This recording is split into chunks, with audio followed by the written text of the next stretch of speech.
Hello' বন্ধু বান্ধৱীসকল, কি খবৰ? আশা কৰোঁ সকলোৰে ভালে। মোৰ এটা নতুন ভিডিঅ'লৈ আপোনালোক সকলোকে স্বাগতম জনাইছোঁ। আশা কৰোঁ ভিডিঅ'টো চাই ভাল পাব। আৰু মই বনাব লৈছোঁ কঁঠালৰ মুচি।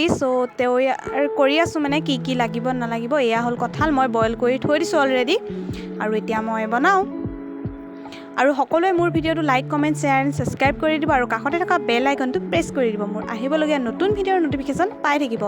আৰু বিহু পাই আছেহি, নতুন নতুন ভিডিঅ' পাই থাকিব, মই আপলোড কৰি থাকিম।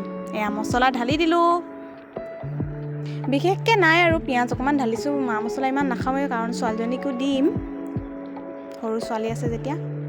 মই কঁঠালৰ মুচি খাই ভালেই পাওঁ, কিন্তু অকণমান গেলি টাইপো কৰিব লাগে। আপোনালোকে খাইছেনে নাই? বছৰৰ ফল বোলে বছৰত খাব লাগে, সেইবাবে বনালোঁ আৰু সোৱাদ লওঁ। গুটি আলু 3টামান কাটি পেলাই দি দিছোঁ।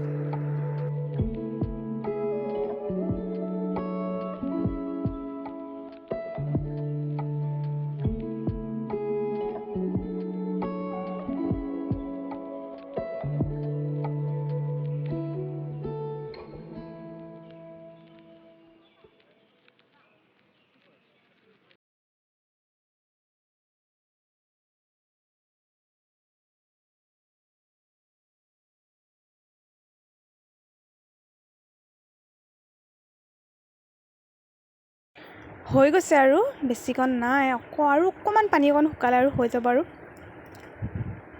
এয়া মোৰ কঁঠালৰ মুচি ৰেডি। এনেকৈ অকণমান এবাৰমান খাই চাবহোঁ বনাই পেলাই। মই বিলাহী সৰু এটাকৈ কাটি দিছোঁ। আৰু ভিডিঅ'টো আজি ইমানতে সামৰণি মাৰিছোঁ। ভিডিঅ'টো চোৱাৰ বাবে বহুত বহুত ধন্যবাদ।